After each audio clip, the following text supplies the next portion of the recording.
Student welcome back to my channel Samrat academy. Student जितने बच्चे class 10th में 2026 board का पेपर देने वाले उनके लिए सबसे ज्यादा इंपॉर्टेंट है। मेरे प्यारे बच्चों, आज मैं आप लोगों को विज्ञान के एक वायरल पेपर बताने वाला हूं और यह वायरल पेपर आपके एग्जाम में जरूर से जरूर पूछा जाएगा। कोड है आप लोगों का 824 IN कोड है। मेरे प्यारे बच्चों, 1 घंटा लग गया पूरा डिटेल में मैं सोल्यूशन करा हूं एक एक क्वेश्चन का, ताकि आप लोगों का 70 में 70 बिल्कुल पक्का हो पाए। तो मेरे प्यारे बच्चों, इस वीडियो को जरूर से जरूर लाइक कर दीजिएगा और इस वीडियो को शेयर कर दीजिए उनके पास जो कि 2026 बोर्ड में विज्ञान का पेपर देने वाले हैं, ताकि उनका भी 70 में 70 बिल्कुल क्लियर हो पाए। सबसे पहले अनुक्रमांक और यहाँ पे नीचे अपना नाम लिख लीजिएगा। इस पेपर को हल करने के लिए आपके पास जो टाइम दिया जाएगा 3 घंटे 15 मिनट का समय दिया गया है इस क्वेश्चन पेपर को हल करने के लिए। मेरे प्यारे बच्चों, गारंटी लेता हूं कि अगर इस क्वेश्चन पेपर को आप तैयार कर लेते हो तो 2.5 घंटे के अंदर में पूरा का पूरा इस क्वेश्चन पेपर को समाप्त कर डालोगे। नीचे जब आप पढ़ोगे मेरे प्यारे बच्चों, तो यहाँ पे सामान्य निर्देश दिया गया। सामान्य निर्देश पढ़ना बहुत ही ज्यादा कंपलसरी है। देखिए निर्देश क्या बोला है। पहला निर्देश बोला कि प्रारंभ के 15 मिनट परीक्षार्थियों को प्रश्न पत्र पढ़ने के लिए निर्धारित है। कहने का मतलब मेरे प्यारे बच्चों, 15 मिनट आपको टाइम दिया जाएगा इस क्वेश्चन पेपर को पढ़ने के लिए और 3 घंटे में इस क्वेश्चन पेपर को सॉल्व करना होगा। दूसरा बोला है कि प्रश्न पत्र 2 खंडों में खंड अ तथा खंड ब में विभाजित है। यह पेपर 2 खंडों में बना हुआ है, एक तो खंड अ में, दूसरा खंड ब में। 2 खंडों में यह पेपर विभाजित है। तीसरा निर्देश यह है कि खंड अ तथा खंड ब 3 उपखंड क ख ग में विभाजित है। मेरे प्यारे बच्चों, कहने का मतलब है कि खंड अ में भी 3 उपखंड दिए गए हैं और खंड ब में भी 3 उपखंड दिए गए हैं। 3 उपखंड इसलिए दिया गया है विज्ञान के पेपर में क्योंकि यहाँ पे फिजिक्स, केमिस्ट्री, बायोलॉजी तीनों के अलग अलग उपखंड बनते हैं। इसके बाद चौथा है प्रश्न पत्र के खंड अ में बहुविकल्पीय प्रश्न है, जिसमें सही विकल्प का चुनाव कर OMR शीट पर नीले अथवा काले बॉल पेन से सही विकल्प वाले गोले को पूर्ण रूप से भरे। कहने का मतलब है कि खंड अ में बहुविकल्पीय प्रश्न है, 20 बहुविकल्पीय प्रश्न पूछा जाएगा और उस 20 बहुविकल्पीय प्रश्न में फिजिक्स के भी प्रश्न रहेंगे, केमिस्ट्री के भी रहेंगे और बायोलॉजी के भी रहेंगे। तीनों मिलाकर 20 नंबर का बहुविकल्पीय प्रश्न बनने वाला है और उनका उत्तर आपको OMR शीट पे देना है। आप नीले पेन का यूज कर सकते हो या काले पेन का यूज कर सकते हो। पेन आपका बॉल पॉइंट पेन होना चाहिए, जेल वाली पेन का इस्तेमाल नहीं करना है आप लोगों का। इसके बाद अगला निर्देश है कि खंड अ में बहुविकल्पीय प्रश्न हेतु प्रत्येक प्रश्न के लिए 1 अंक निर्धारित है। जो 20 बहुविकल्पीय प्रश्न पूछा जाएगा, बोला है कि एक प्रश्न 1 नंबर के लिए पूछा जाएगा, मतलब 20 प्रश्न पूछा जाएगा 20 नंबर के लिए। यह हो गया खंड अ की कहानी। इसके बाद आएगा खंड ब। खंड ब में आपके वर्णनात्मक प्रश्न देखने को मिलेंगे और वह कितने नंबर का रहेगा, 50 नंबर का वर्णनात्मक प्रश्न पूछा जाएगा। इसके बाद अगला है कि प्रत्येक प्रश्न के सम्मुख उनके निर्धारित अंक दिए गए हैं। हर एक प्रश्न के आगे लिखा हुआ मिलेगा कि प्रश्न 1 नंबर का है, कि 2 नंबर का है, कि 4 नंबर का है, 6 नंबर का है। जितना भी नंबर का कोई भी प्रश्न होगा उसके सामने लिखा हुआ मिलेगा। इसके बाद अगला है खंड ब के प्रत्येक उपखंड के सभी प्रश्न एक साथ करना आवश्यक है। प्रत्येक उपखंड नए पृष्ठ से प्रारंभ किया जाए। मेरे प्यारे बच्चों, जैसे कह रहा है कि अगर खंड अ आपने कर लिया, ठीक है, मान लीजिए खंड क आपने किया फिजिक्स का, अगर फिजिक्स का समाप्त हो जा रहा है, अब खंड ख करने जा रहे हो केमिस्ट्री का, तो उसको नए पेज से प्रारंभ कीजिए। अगर आप ग करने जा रहे हो बायोलॉजी का, तो उसको नए पेज से प्रारंभ कीजिए। मतलब कोई भी अगर आप खंड कर रहे हो तो नए पेज से प्रारंभ होना चाहिए। इसके बाद है कि सभी प्रश्न अनिवार्य है। इसमें जितने भी प्रश्न दिए गए सारे प्रश्न करना अनिवार्य है। तो मेरे प्यारे बच्चों, यह था निर्देश डिटेल में पढ़ के मैंने आप लोगों को बता दिया। पेपर इधर से स्टार्ट हो रहा है, मैं पेपर आप लोगों को दिखाता हूँ। देखिए पेपर आप लोगों का यहां से स्टार्ट हो रहा है। सबसे पहले आएगा खंड अ और खंड अ में रहेगा बहुविकल्पीय प्रश्न और उस बहुविकल्पीय प्रश्न में सबसे पहले आएगा उपभाग पहला। उपभाग पहला का मतलब फिजिक्स वाले यहां से प्रश्न स्टार्ट होंगे। 3 उपभाग देगा फिजिक्स, केमिस्ट्री, बायोलॉजी का। तो पहला उपभाग है आपका फिजिक्स का, जिसमें से पहला प्रश्न देखिए क्या इसने दिया हुआ है। बोला है कि 10 सेंटीमीटर फोकस दूरी का एक उत्तल लेंस एक वस्तु के बराबर आकार का वास्तविक बनाता है, तो वस्तु और इसके प्रतिबिंब के बीच की दूरी होगी। अब मेरे प्यारों को ध्यान से समझिए, कह रहा है कि 10 सेंटीमीटर फोकस दूरी का एक उत्तल लेंस है और वस्तु के बराबर ही उसका प्रतिबिंब बनता है, तो बताना है कि वस्तु और उसके प्रतिबिंब के बीच की दूरी कितनी होगी। और यहाँ पे 4 ऑप्शन आपको दिया हुआ है। बिल्कुल सिंपल प्रश्न है मेरे प्यार बच्चों। चलिए मैं आपको समझाता हूँ, बहुत आसान तरीके से इसको हल कर पाओगे। सबसे पहले हमें एक बनाना पड़ेगा उत्तल लेंस समझाने के लिए। देखिए बहुत ही ज्यादा सिंपल है। मैं चाहता तो डायरेक्ट आंसर आपको बता सकता हूँ, लेकिन डायरेक्ट बताऊंगा तो आपको समझ में नहीं आएगा, आप पेपर में भूल जाओगे। तो ये आपका क्या उत्तल लेंस।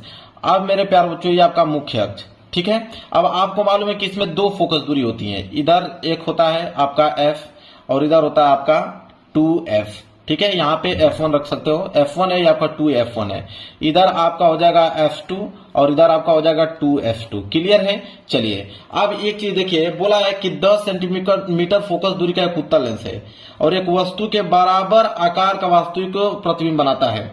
अब मेरे प्यारो बच्चों, उत्तल लेंस में वस्तु को कहां पे रखें कि उसका प्रतिबिंब सेम उतने ही दूरी पे बने। तो मैं आपको बता देना चाहूंगा कि उत्तल लेंस में अगर वस्तु को आप 2F1 पे रखते हो, आप वस्तु को 2F1 पे रखते हो तो उसका प्रतिबिंब कहां बनता है, 2F2 पे बनता है। ये बात आपको मालूम है, ऑलरेडी इसमें बोल भी रखा है कि वस्तु के बराबर ही उसका प्रतिबिंब बन रहा है। अब यहां पे बोला है कि 10 सेंटीमीटर फोकस दूरी का। अब यहां से ये आपका O है, उसका केंद्र। अब F1 और O के बीच की दूरी कितना है, 10। अब वस्तु कहां पे रखा गया है, 2F1 पे।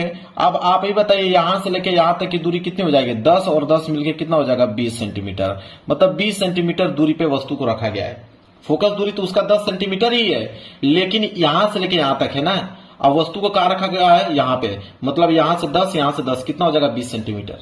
अब वस्तु का जो प्रतिबिंब बनना है वो कहां बनना है, 2F2 पे, क्योंकि आपको भी मालूम है कि अगर यहां से देखिए, यह इसका हो गया केंद्रक, ठीक है, द्वारक हो गया इसका। अगर यहां से मुख्य के समानांतर ले जाते हैं तो ये कहां से गुजरता है, F2 से होकर जाता है। कहां से होता है, F2 से होकर। और एक अगर केंद्र से होकर गुजरती है, सीधी क्या होती है, यहां पे निकल जाती है। तो इसका प्रतिबिंब कहां बन रहा है, 2F2 पे बन रहा है। ठीक है, तो अगर यह 20 सेंटीमीटर दूरी है तो यहां से लेके भी यहां तक 20 सेंटीमीटर दूरी होगा, क्योंकि सेम उतनी ही दूरी पे उसका प्रतिबिंब बन रहा है जितनी दूरी पे वस्तु रखी गई है। अब यहां पे बोला है कि वस्तु और इसके प्रतिबिंब के बीच की दूरी बताइए। तो वस्तु की दूरी, इधर वस्तु की दूरी हो गया 20 सेंटीमीटर और यहां से लेकर प्रतिबिंब की दूरी हो गया 20 सेंटीमीटर। तो दोनों के बीच की दूरी पूछा है, तो 20-20 मिलके कितना हो जाएगा, 40। वस्तु की दूरी को हम लोग U से डिनोट करते हैं, प्रतिबिंब की दूरी को V से। तो दोनों के बीच की दूरी पूछा है, मतलब U प्लस V पूछा है, मतलब कि 20 प्लस 20, 20 प्लस 20 मतलब हो जाएगा मेरे प्यारे बच्चों 40। 40 सेंटीमीटर दूरी होगी इन दोनों की बीच की दूरी।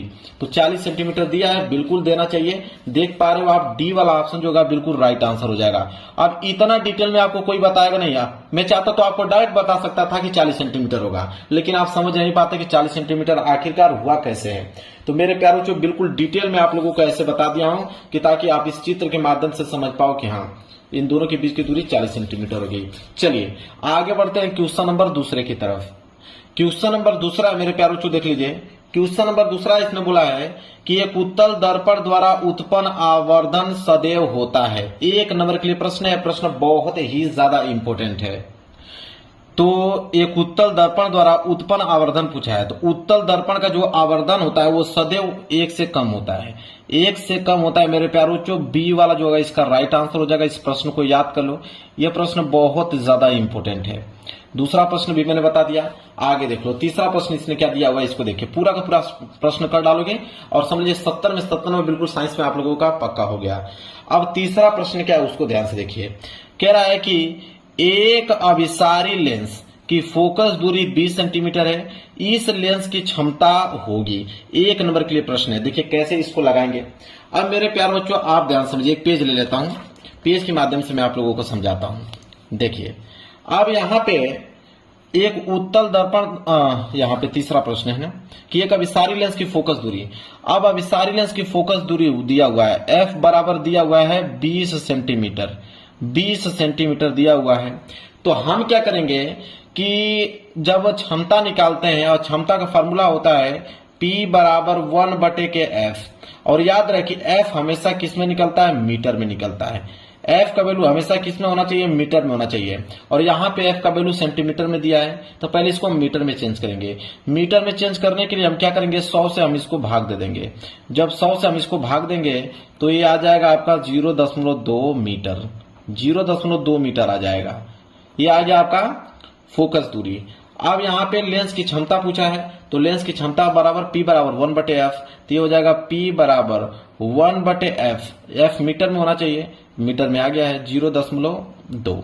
अब 0.2 का मतलब क्या हो जाए, दशमलव जैसे हटाओगे तो 1 जीरो ऊपर बढ़ाना पड़ेगा, तो नीचे हो गया 2, मतलब ये हो जाएगा P बराबर ऊपर तो 10 हो जाएगा, और नीचे जब दशमलव हट गया तो नीचे हो गया 2, तो 2 5 10, तो P बराबर क्या आ गया 5। और आपको मालूम है कि अभिसारी लेंस है, तो अभिसारी लेंस है इसलिए यहाँ पे क्या हो जाएगा, इसका जो क्षमता होगा वो प्लस में हो जाएगा। तो P बराबर +5। और यहाँ पे क्षमता, तो क्षमता किस में नापी जाती है? डायोप्टर में। तो यहाँ पे डी लगाना पड़ेगा, डायोप्टर। P बराबर क्या आ जाएगा? +5 डायोप्टर इसकी क्षमता आ जाएगा। बिल्कुल आसान तरीके से डिटेल में मैंने आपको समझा दिया, भूल पाओगे नहीं। पेपर में जैसे आएगा तुरंत इसका आंसर आप बता पाओगे।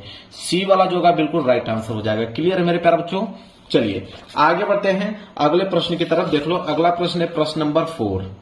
देखिए प्रश्न नंबर 4 क्या है? कह रहा है कि जब एक श्वेत प्रकाश किरण किसी त्रिकोणीय कांच के प्रिज्म की सतह पर गिरती है तो यह प्रिज्म से निर्गत होने पर अलग अलग विचलन विभिन्न रंगों में विभाजित हो जाती है। किस रंग के लिए विचलन न्यूनतम होता है? न्यूनतम का मतलब मेरे प्यारों बच्चों आप समझ लो कि कम। न्यूनतम का मतलब क्या होता है? कम होता है। तो किस रंग का जो विचलन होगा सबसे कम होगा? तो मेरे प्यारों बच्चों मैं आपको समझा देता हूं। जैसे मैंने एक ये प्रिज्म बना दिया, ये क्या है? आपका एक प्रिज्म हो गया, ठीक है। और इस प्रिज्म से हम श्वेत की प्रकाश की किरण यहां इस तरह गुजार रहे हैं, ठीक है। जब श्वेत की प्रकाश की किरण गुजारेंगे तो ये 7 रंगों में विभक्त हो जाएगा। 1 2 3 4 5 6 और ये 7 रंगों में क्या हो गया? विभक्त हो गया। अब वो 7 रंग कौन कौन से हैं उनको देखिए। अभी जो 7 रंग है मेरे प्यारे बच्चों, 7 रंग हैं, इनको लिखिए आप। सबसे पहले आता है लाल। सबसे पहले क्या आता है? लाल। लाल के बाद आप लिखोगे नारंगी। लाल के बाद आता है नारंगी। नारंगी के बाद क्या आता है आपका? पीला। नारंगी के बाद क्या आता है? पीला। पीला के बाद क्या आ जाएगा आपका? हरा। हरा के बाद क्या आ जाएगा आपका? नीला। नीला के बाद क्या आ जाएगा आपका? जामुनी। जामुनी के बाद क्या आ जाएगा आपका? लास्ट में बैगनी। क्या जाएगा? बैगनी। यही 7 रंग होता है मेरे प्यार बच्चों। और सबसे अधिक विचलन जो होता है वो बैगनी रंग का होता है। तो सबसे अधिक किसका होता है? बैगनी रंग का। तो सबसे अधिक बैगनी रंग का और सबसे कम विचलन होता है, कम की अगर हम बात करें वो लाल रंग का होता है। तो इस क्वेश्चन में क्या पूछा था कि सबसे कम विचलन मतलब न्यूनतम विचलन किस रंग का होता है? लाल रंग का होता है। मतलब डी वाला ऑप्शन जो होगा बिल्कुल राइट आंसर हो जाएगा। क्लियर है मेरे प्यारे बच्चों? और वहीं सबसे अधिकतम विचलन पूछता तो हम आंसर करके आते हैं बैगनी रंग। क्लियर है? पूरा कंसेप्ट आपको समझा दिया, कोई दिक्कत नहीं। चलिए आगे बढ़ेंगे क्वेश्चन नंबर 5वें की तरफ। चलिए आगे है क्वेश्चन नंबर 5वां। क्वेश्चन नंबर 5वां है कि किसी पदार्थ की L लंबाई तथा A परिच्छेद क्षेत्रफल के तार का प्रतिरोध 4 ओम है। इसी पदार्थ के अन्य तार की लंबाई 2L तथा परिच्छेद क्षेत्रफल A/2 हो तो उसका प्रतिरोध होगा। मेरे प्यारे बच्चों इसका 2 मेथड होता है, ठीक है। इसका कितने मेथड होता है? 2 मेथड होता है इस क्वेश्चन को हल करने का। मैं चाहूंगा तो आपको मात्र मेरे प्यारे बच्चों आपको 5 सेकंड के अंदर में इस क्वेश्चन का आंसर बता दूंगा। और जो आपकी किताब में मेथड दिया है अगर उस मेथड से अगर मैं लगाऊंगा तो आपका 1 मिनट लग जाएगा। तो मेरे प्यारे बच्चों मैं 1 मिनट वाला बता दूं कि 5 सेकंड वाला बता दूं? हालांकि मैं बताऊंगा 5 सेकंड वाला, क्योंकि ये ऑब्जेक्टिव प्रश्न है। अगर ये सब्जेक्टिव प्रश्न रहता है, जब सब्जेक्टिव प्रश्न में अगर ये क्वेश्चन आ जाएगा तो मैं आपको आपकी किताब वाला डिटेल वाला मैं आपको बता दूंगा। हालांकि ये ऑब्जेक्टिव क्वेश्चन है, इसका डायरेक्ट मुझे आंसर ला के दिखाना है तो मैं आपको शॉर्ट तरीका बता देता हूं। देखिए अब ये कह रहा है कि कोई पदार्थ मतलब कोई पदार्थ था जो कि L लंबाई था और उसका क्षेत्रफल A था। अब इस लंबाई को, उसी पदार्थ की लंबाई को दुगुना कर दिया है और क्षेत्रफल को आधा कर दिया है। तो कह रहा है कि उसका प्रतिरोध क्या होगा? पहले प्रतिरोध 4 था, अब नया प्रतिरोध क्या होगा? तो अब मैं आपको एक फार्मूला बता देता हूं नया प्रतिरोध। जब भी नया प्रतिरोध पूछे कि नया प्रतिरोध क्या होगा तो इसके लिए एक फार्मूला याद करो। 5 सेकंड के अंदर में इस क्वेश्चन का जवाब आप दे पाओगे। तो नया प्रतिरोध बराबर फार्मूला होता है मेरे प्यारे बच्चों, इसको नोट कर लीजिए कि n² गुणे पुराना प्रतिरोध। n² बराबर पुराना प्रतिरोध। यह फार्मूला अगर आपको मालूम है 5 सेकंड के अंदर में इसका आंसर ला पाओगे। देखिए नया प्रतिरोध, तो नया प्रतिरोध हमको बताना है। अब n क्या है यहाँ पे? n का मतलब होता है, ध्यान दीजिए, n का मतलब है गुना, मतलब लंबाई को कितना गुना किया गया है। ये किसके डिपेंड करता है? लंबाई पे करता है। किस पे डिपेंड करता है? लंबाई पे, कि लंबाई को कितना गुना किया गया है। तो लंबाई को देखिए, पहले लंबाई L था, अब लंबाई 2L हो गया, मतलब उसका दुगुना कर दिया, लंबाई को दुगुना कर दिया था। n बराबर 2 आ गया तो ये हो जाएगा 2 का स्क्वायर गुणे पुराना प्रतिरोध। पुराना प्रतिरोध कितना था? 4 ओम, तो ये हो जाएगा 4 ओम। अब यहां से हल करोगे, 2 का स्क्वायर करोगे तो 4, इधर आपका क्या दिया हुआ है? 4 ओम। तो 4 चौको 16 ओम। जो नया प्रतिरोध आएगा वो कितना जाएगा? 16 ओम का होगा। बिल्कुल आसान तरीका है, 5 सेकंड में आ गया। बिल्कुल यहाँ पे सी वाला ऑप्शन जो होगा बिल्कुल राइट आंसर हो जाएगा। और जब ये सब्जेक्टिव प्रश्न के अंतर्गत आएगा तो मैं इसको आपको डिटेल वाला तरीका आपकी किताब वाला बता दूंगा। हालांकि ऑब्जेक्टिव क्वेश्चन है तो इतना समय गंवाने की कोई जरूरत नहीं है। आगे बढ़ेंगे, अगला प्रश्न देख लीजिए, प्रश्न नंबर 6 कह रहा है कि निम्नलिखित में से कौन किसी परिपथ में विद्युत शक्ति को नहीं प्रदर्शित करता है। मतलब विद्युत शक्ति को कौन इसमें प्रदर्शित नहीं करता है। अब ये सूत्र दे दिया है विद्युत शक्ति का। अब बिल्कुल आसान है मेरे प्यारे बच्चों, 2 सूत्र बताऊंगा, इन दोनों सूत्रों से आप पूरा का पूरा निकाल के दिखा दोगे। देखिए पहली बात कि 2 सूत्र कौन कौन से होते हैं। एक सूत्र तो होता है P बराबर I स्क्वायर R। तो P बराबर क्या होता है, I स्क्वायर R होता है, जो कि एक फार्मूला दिया हुआ है। और इसमें क्या बोला है कि कौन विद्युत शक्ति को प्रदर्शित नहीं करता है, तो ये तो प्रदर्शित कर रहा है क्योंकि ऑलरेडी दिख रहा है। अब इस फार्मूले में हम लोग ओम का नियम लगाएंगे। ओम का नियम क्या कहता है कि V बराबर आई आर, V बराबर आई आर। अगर मैं यहां से I का वैल्यू निकालूं तो I बराबर क्या हो जाएगा, V बटे R हो जाएगा। होगा कि नहीं। अगर मैं यहां से R निकालूं तो R बराबर क्या हो जाएगा, V अपान के I हो जाएगा। होगा कि नहीं मेरे प्यार बच्चों, बिल्कुल होना ही चाहिए।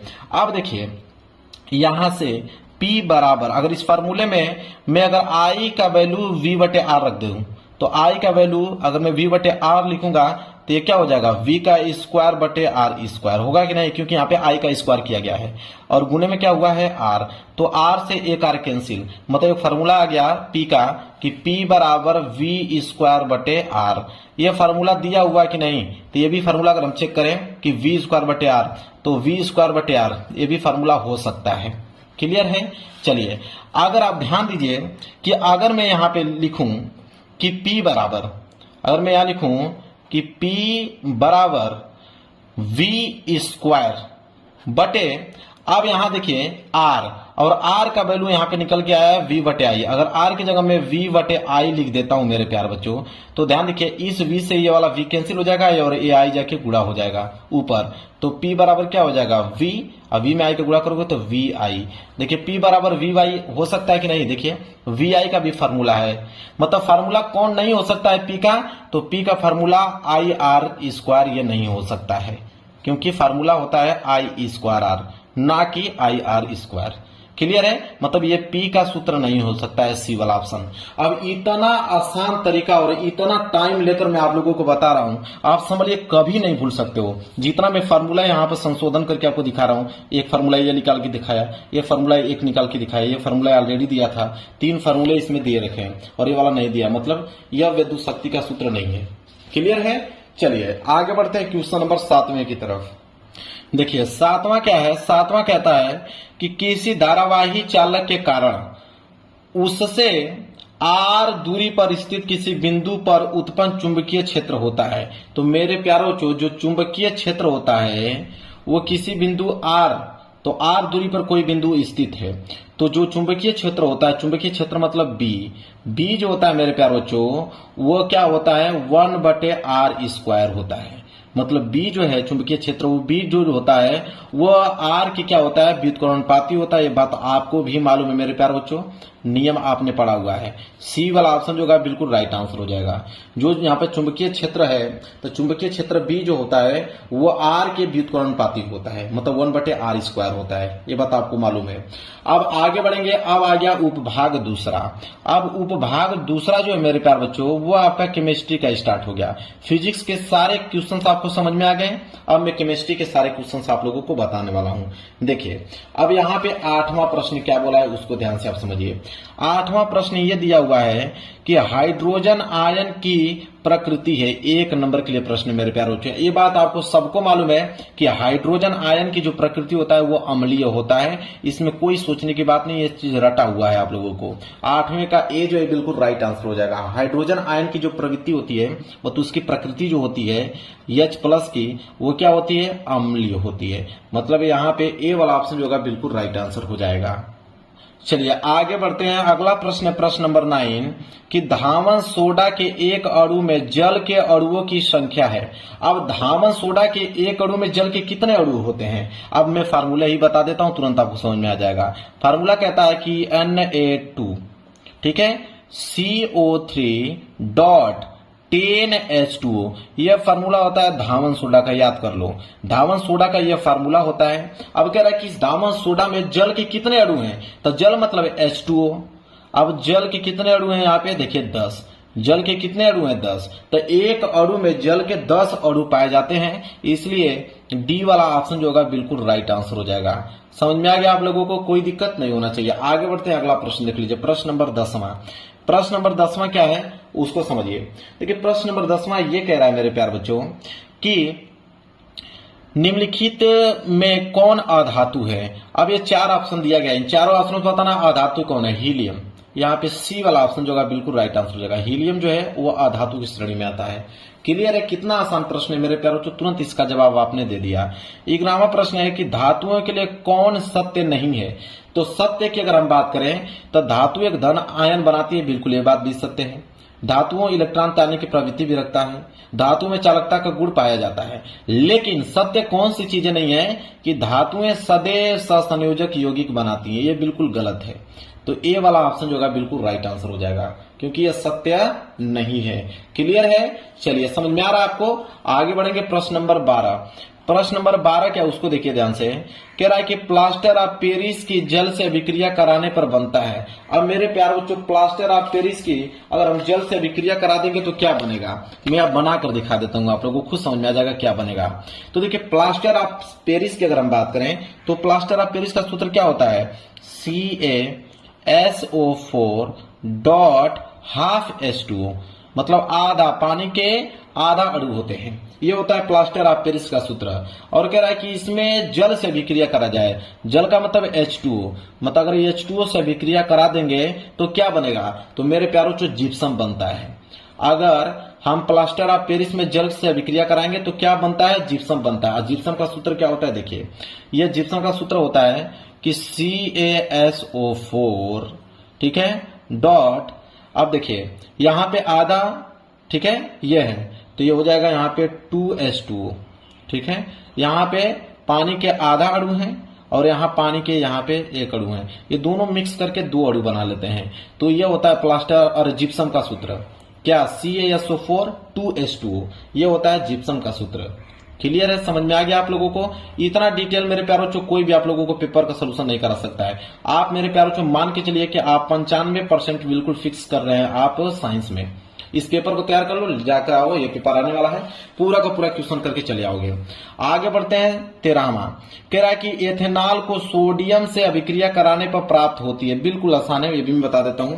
अगर एथेनॉल को अगर हम सोडियम से अभिक्रिया कराएंगे तो क्या प्राप्त होगा, तो मेरे प्यार जो सबसे पहले तो हाइड्रोजन गैस निकलेगी, ये बात आप मान के चलिए। बी वाला ऑप्शन जो होगा बिल्कुल राइट आंसर हो जाएगा। मैं इसका समीकरण भी आपको बता देता हूं। कह रहा है कि एथेनॉल को सोडियम से, सोडियम का मतलब होगा Na, सोडियम, सोडियम से किसके भी कराना है, एथेनॉल का। तो एथेनॉल को भी हम ले लेते हैं सूत्र CH3CH2OH, ये आपका एथेनॉल हो गया, ठीक है।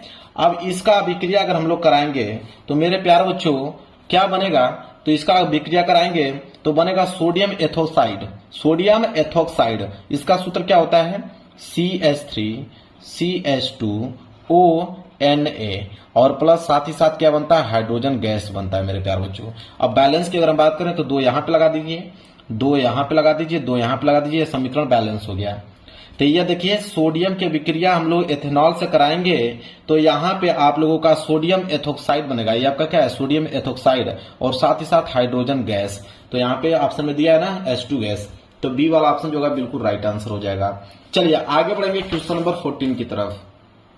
देखिए अब 14वां जो प्रश्न है वो उपभाग तीसरा का है। उपभाग तीसरा का मतलब मेरे प्यारों बायोलॉजी, बायो के प्रश्न यहां से स्टार्ट हो गए। क्वेश्चन नंबर 14 से, क्वेश्चन नंबर 14 है कि मानव में लिंग गुणसूत्रों की संख्या होती है। तो मानव में जो लिंग गुणसूत्रों की संख्या होती है वो 2 ही होती है, क्योंकि एक X गुणसूत्र पाया जाता है, एक Y गुणसूत्र पाया जाता है, 2 ही गुणसूत्र पाए जाते हैं मानव लिंग में। तो यहाँ पे बी वाला ऑप्शन जो होगा बिल्कुल राइट आंसर हो जाएगा। क्लियर है, चलिए 15वां प्रश्न देख लीजिए, बिल्कुल आसान है। 15वां प्रश्न क्या है कि शरीर के बाहर से ऑक्सीजन को ग्रहण करना तथा कोशिकीय आवश्यकताओं के अनुसार खाद्य स्रोत के विघटन को कहते हैं। मेरे प्यारे बच्चों, अगर हम शरीर से, मतलब शरीर के बाहर से ऑक्सीजन ले रहे हैं, फिर उसको कोशिकाओं तक पहुंचा रहे हैं और वहां पे भोजन बना रहे हैं, तो वह प्रक्रिया जो है वो श्वसन कहलाती है। क्या कहलाती है? श्वसन कहलाती है। सी वाला ऑप्शन जो होगा बिल्कुल राइट आंसर हो जाएगा। क्लियर है? समझ में आ गया आप लोगों को? चलिए आगे बढ़ते हैं। अगला प्रश्न देख लीजिए। प्रश्न नंबर 16 है कि मस्तिष्क का मुख्य सोचने वाला भाग कहलाता है। जो हमारा माइंड है उसमें जो मुख्य भाग होता है जिससे हम लोग सोचते हैं उसको क्या कहते हैं? उसे हम लोग कहते हैं अग्र मस्तिष्क। अग्र मस्तिष्क से हम लोग सोचने का काम करते हैं, इसलिए ए वाला ऑप्शन जो होगा बिल्कुल राइट आंसर हो जाएगा। आगे देख लीजिए 17वां प्रश्न कह रहा है कि निम्नलिखित पौधों में से किसका पुष्प एक लिंगीय होता है? पुष्प की अगर हम बात करें एक लिंगीय तो वह है पपीता। पपीता जो है एक लिंगीय पुष्प के अंतर्गत आता है। डी वाला ऑप्शन जो होगा बिल्कुल राइट आंसर हो जाएगा। क्लियर है मेरे प्यारे बच्चों? 18वां प्रश्न देख लो। एक पोषी स्तर पर उपलब्ध कार्बनिक पदार्थों की कितनी मात्रा अगले पोषी स्तर तक पहुंचती है? तो कह रहा है कि एक पोषी स्तर, ठीक है, उपलब्ध कार्बनिक पदार्थों की कितनी मात्रा अगले पोषी स्तर तक पहुंचती है? कितना परसेंट? तो वह आपका 10%। 10% पहुंचती है। बी वाला ऑप्शन जो होगा बिल्कुल राइट आंसर हो जाएगा।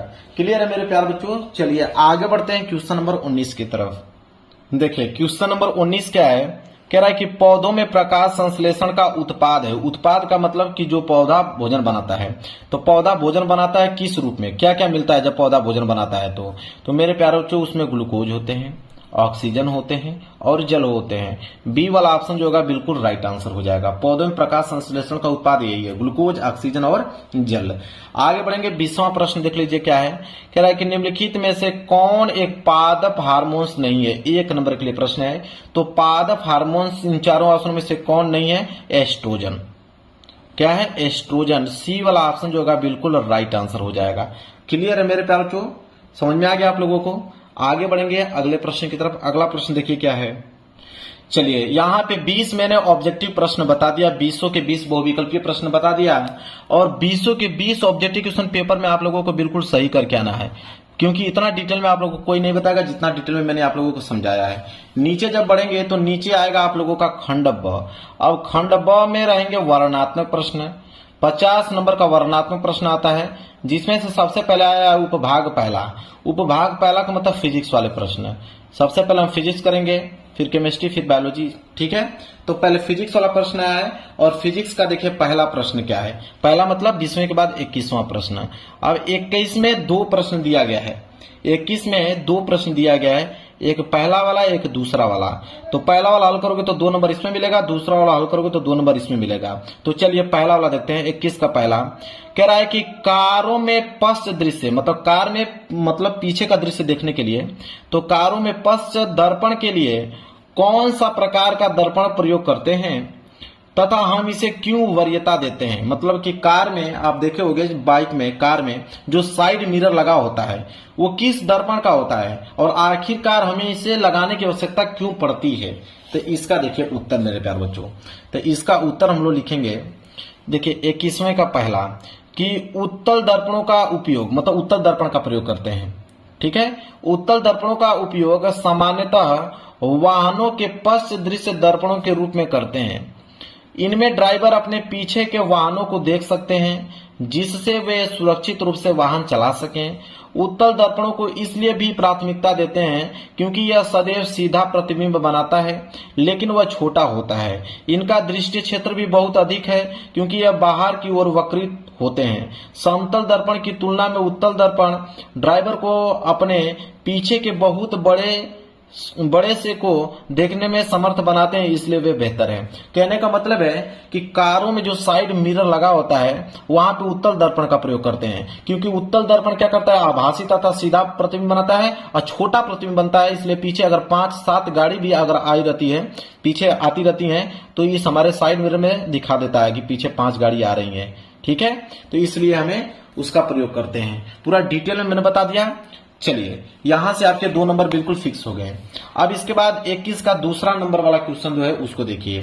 वो कह रहा है, वो न्यूमेरिकल दे दिया है कि एक 3 सेंटीमीटर ऊंचाई की वस्तु एक अवतल दर्पण से 8 सेंटीमीटर की दूरी पर रखी है, जो 4.5, ये आपका 4.5 है। 4.5 सेंटीमीटर ऊंचाई का आभासी प्रतिबिंब बनाता है, तो प्रतिबिंब की स्थिति तथा दर्पण की फोकस दूरी ज्ञात कीजिए।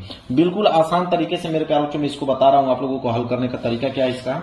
चलिए मैं एक पेज ले लेता हूं समझाने के लिए। देखिए सबसे पहले हम करेंगे क्या, जो चीज दिया है उसको नोट करेंगे। बोला है कि एक 3 सेंटीमीटर ऊंचाई की वस्तु, ठीक है, अवतल दर्पण है और वस्तु की ऊंचाई दिया है 3 सेंटीमीटर। तो वस्तु की ऊंचाई को हम डिनोट करते हैं h से। ये आपका वस्तु की ऊंचाई, तो वस्तु की ऊंचाई दिया हुआ है 3 सेंटीमीटर। क्लियर है। चलिए फिर बोला है कि 8 सेंटीमीटर दूरी पर रखी है, मतलब वस्तु जो रखी गई है 8 सेंटीमीटर दूरी पर रखी गई है। तो वस्तु की दूरी को हम लोग u से डिनोट करते हैं, और u हमेशा माइनस में होता है, मतलब -8 सेंटीमीटर लिखेंगे। चाहे वो आपका उत्तल दर्पण हो चाहे अवतल दर्पण हो, u हमेशा माइनस में होता है, इस बात को याद रखिएगा। तो h बराबर 3 सेंटीमीटर और u बराबर -8 सेंटीमीटर। क्लियर है। फिर बोला है कि 4.5 सेंटीमीटर ऊंचाई का आभासी प्रतिबिंब बनाता है, मतलब प्रतिबिंब की जो यहाँ पे दूरी है वो 4.5 सेंटीमीटर है। दूरी नहीं, उसकी ऊंचाई दिया हुआ है कि प्रतिबिंब की जो ऊंचाई है 4.5 सेंटीमीटर।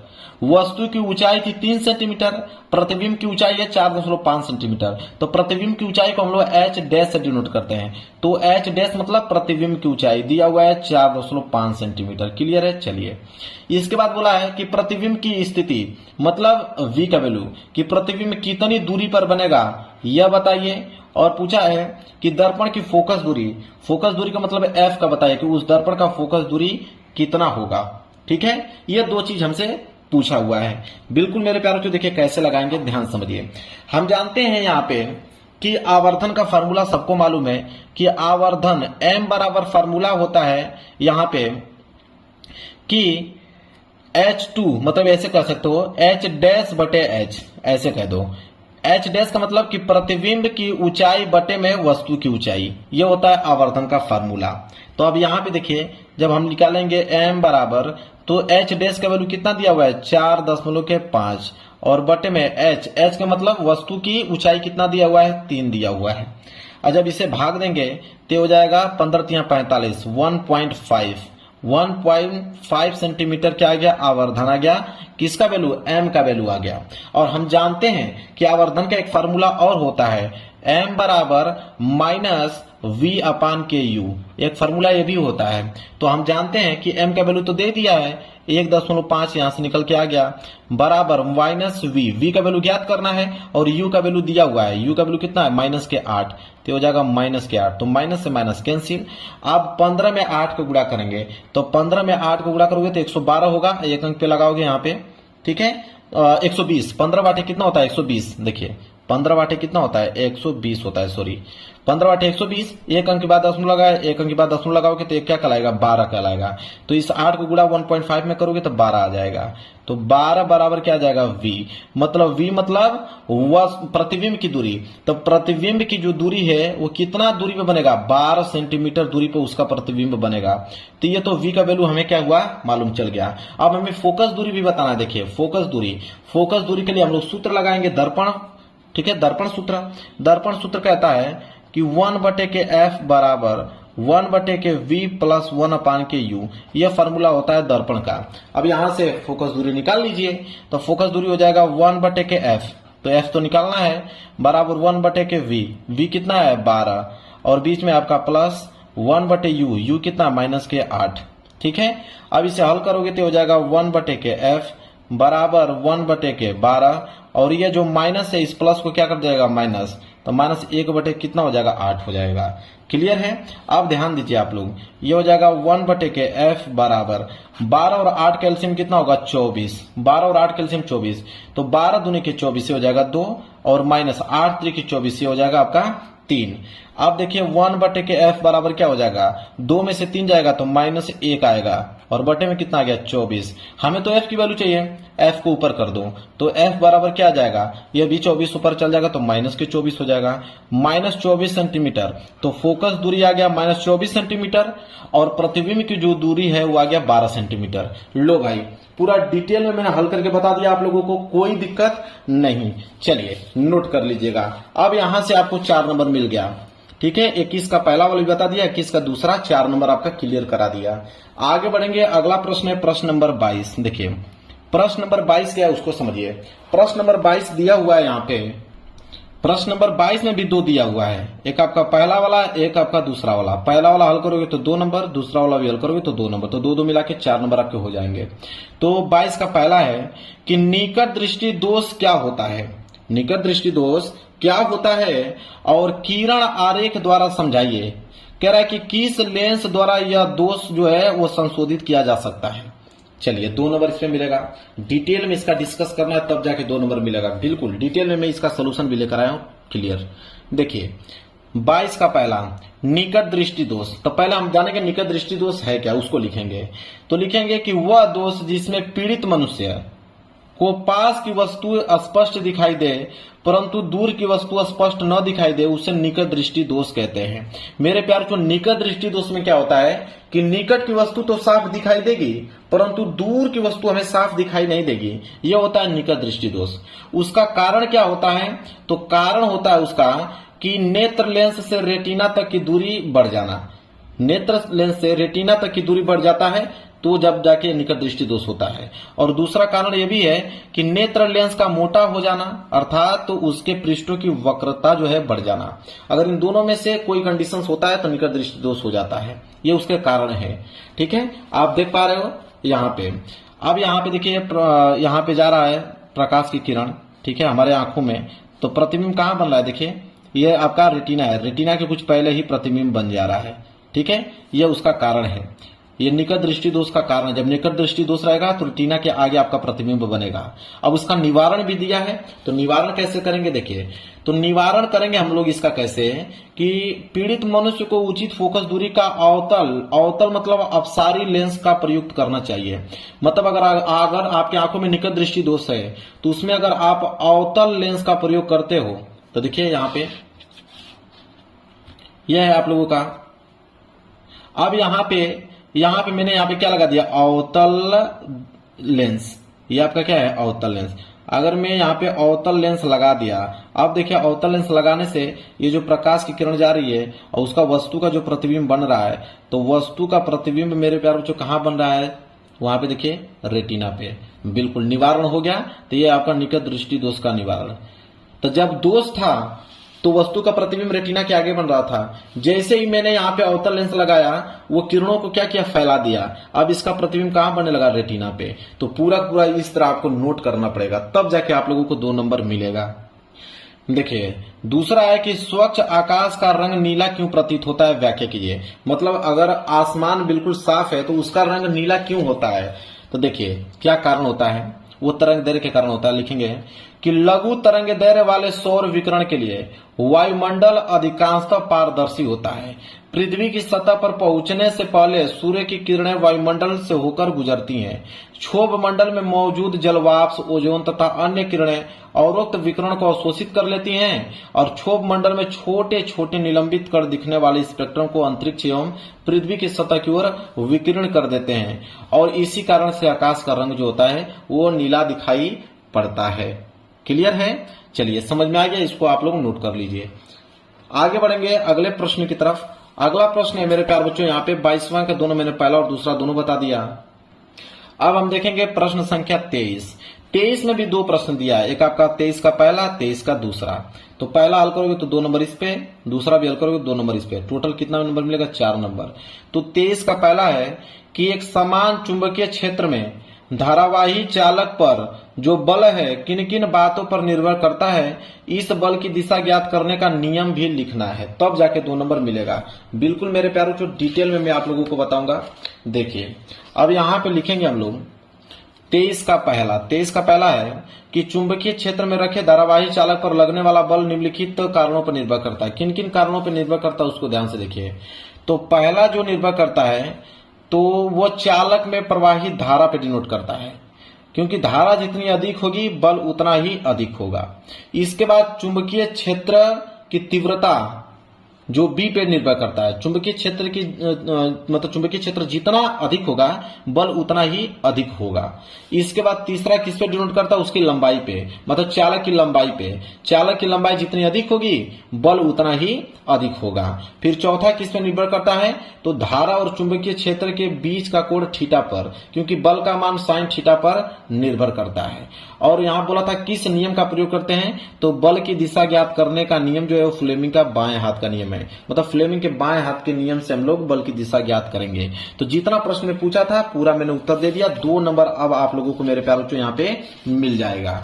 इसके बाद है दूसरा न्यूमेरिकल कि विशिष्ट प्रतिरोध का मात्रक क्या है यह बताना है। और एक क्वेश्चन भी दिया है कि 25 ओम का प्रतिरोधक 12 वोल्ट की एक बैटरी से जुड़ा है, तो प्रति मिनट जूल में उत्पन्न उष्मा ऊर्जा की गणना कीजिए।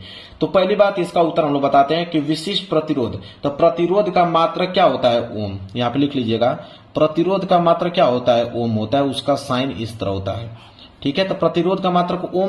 अब इस न्यूमेरिकल को लगाना पड़ेगा, तो चलिए मैं पेज लेता हूं इस न्यूमेरिकल को लगाने के लिए। देखिए ये न्यूमेरिकल कैसे लगेगा, पहले जो वैल्यू दिया है उसको नोट कीजिए।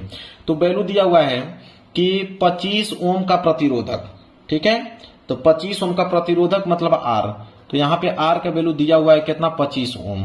क्लियर है। चलिए इसके बाद क्या बोला है, 12 वोल्ट की बैटरी, तो 12 वोल्ट की बैटरी मतलब वी का वैल्यू, तो वी का वैल्यू दिया हुआ है 12 वोल्ट, तो लिखेंगे 12 वोल्ट, ठीक है। इसके बाद क्या दिया हुआ है, कह रहा है कि वोल्ट की एक बैटरी से जुड़ा है प्रति मिनट। मिनट का मतलब है मेरे प्यार टाइम का मतलब यहाँ पे 1 मिनट दिया हुआ है, लेकिन हमको मालूम है कि हमें क्या करना पड़ेगा कि टाइम को सेकेंड में चेंज करना पड़ेगा। तो 1 मिनट में कितना सेकेंड होता है, 60।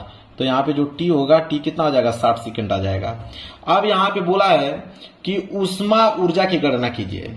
तो ऊष्मा ऊर्जा की गणना करना है, मतलब H का वैल्यू पूछा है। H बराबर होता है I²RT होता है, यह फार्मूला होता है। अब मेरे प्यारों जो वैल्यू हमको तो R का वैल्यू मिल गया है, T का वैल्यू भी मिल गया है, लेकिन I का वैल्यू मालूम नहीं है। तो I के लिए हम लोग ओम का नियम लगाएंगे। ओम का नियम कहता है V बराबर IR, यह ओम का नियम है। अब इसी में वैल्यू रखिए, तो V का वैल्यू दिया है 12 बराबर I गुणे R, R का वैल्यू कितना दिया हुआ है, 25 दिया हुआ है। क्लियर है। तो यहां हो जाएगा I बराबर क्या हो जाएगा, 12, और ये 25 गुणा में है तो नीचे आएगा तो 25 भाग में आ जाएगा। जब 12 में 25 का भाग देंगे मेरे प्यार बच्चों तो आ जाएगा 0.48, ठीक है, एम्पियर। तो I बराबर क्या आ गया, 0.48 मतलब 48 एम्पियर आ गया, ठीक है, 0.48 एम्पियर आ गया I का वैल्यू। अब यहाँ पे उष्मा निकाल लीजिए, तो H बराबर क्या हो जाएगा, I²। अब I का वैल्यू कितना है, 0.48, तो इसका क्या हो जाएगा, स्क्वायर इंटू R। R का वैल्यू कितना दिया हुआ है, 25 ओम, इंटू T का वैल्यू कितना दिया हुआ है, 60 दिया हुआ है। अब यहां से H बराबर जब इसको पूरा का पूरा कैलकुलेट करोगे तो यह आ जाएगा 345.6 जूल, ठीक है, क्योंकि उष्मा का मात्रा क्या होता है, जूल होता है। क्लियर है। यह आ गया फाइनल, इसका आंसर नोट कर लो। समझ में आ गया। इतना आसान तरीके से आप लोगों को कोई बताएगा नहीं मेरे प्यारे बच्चों। आगे बढ़ते हैं अगले प्रश्न की तरफ। अगला प्रश्न देख लीजिए, प्रश्न नंबर यहाँ पे आ गया आपका 24। देखिए प्रश्न संख्या जो 24 है वो क्या बोला है, बोला है कि नीचे दिए गए परिपथ चित्र में, अब ये चित्र आप नीचे देख रहे हो, चित्र दिया हुआ है। बोला है कि 10 ओम, 40 ओम, 20 ओम, 30 ओम और 60 ओम के 5 जो प्रतिरोध दिखाए गए हैं वह 18 वोल्ट की एक बैटरी से जुड़े हुए हैं। आप देख सकते हो मेरे प्यार बच्चों, ये आपका ए पॉइंट है, ठीक है। अब यहाँ पे देखिए ये आपका 10 ओम का प्रतिरोध है, 10 ओम का प्रतिरोध, और नीचे यहाँ पे 40 ओम, तो 10 ओम और 40 ओम, ठीक है। और यहाँ पे बिंदु बी है, और यहाँ पे देखिए 20 ओम है, और ये आपका 30 ओम है, और नीचे आपका 60 ओम। तो 5 प्रतिरोध जुड़े हुए हैं, ये बिंदु आपका सी है, ठीक है। और ये आपका कुंजी हो गया, और 18 वोल्ट की बैटरी से जुड़ा हुआ है, ये आपका 18 वोल्ट है, 18 वोल्ट की बैटरी से जुड़ा हुआ है। अब मेरे प्यारे बच्चों नीचे जब आप देखोगे तो कह रहा है कि गणना कीजिए। 3 चीजों की गणना करना है। पहला, परिपथ में कुल प्रतिरोध बताइए। इसके बाद परिपथ में प्रवाहित कुल विद्युत धारा बताइए। फिर तीसरा है कि बिंदु ए और बिंदु बी के बीच विभवांतर बताइए। अब मेरे प्यारे बच्चों 3 चीजों की गणना करना है। तो 3 चीजों की गणना करने से पहले हम लोग इसका तुल्य प्रतिरोध निकाल लेते हैं, तब जाके तीनों की गणना करेंगे। अब तुल्य प्रतिरोध कैसे निकलेगा उसको समझिए। अब मेरे प्यार से ध्यान से इस चित्र को समझिए, तभी आपको समझ में आएगा। चित्र को देख लीजिए। अब चित्र को आप देखिए, लिखेंगे, देखिए बिंदु ए, ये आपका बिंदु ए है और ये बिंदु बी है। तो हम लोग लिखेंगे, यहां पे नोट कीजिए, लिखेंगे कि दिए गए परिपथ, इसी तरह आपको एग्जाम में लिखना है जिस प्रकार मैं लिख रहा हूं कि दिए गए परिपथ में